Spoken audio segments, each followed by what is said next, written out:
Bangladesh, anong ginagawa mo? Nagbubunlis po ng bangos. Para saan yan? Sa iihawin po. Bunlis na bangos? Opo. Ah, okay. Yan mga boss, ganyan po pag nagbunlis kami ng bangos.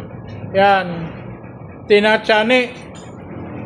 Para talagang tanggal yung mga tinik. At ito na yung kaniyang mga luto. Kaya ngayon, available ang aming bunlis na bangos.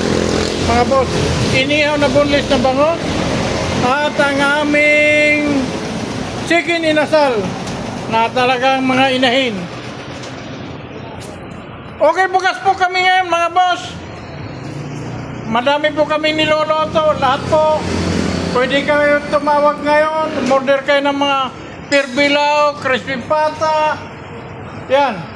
At ito yung aming alimasag, isang cooler. Pang mix seafood. Yan. Isang cooler yan mga boss.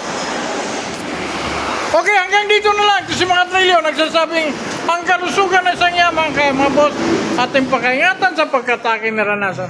Thank you and God bless.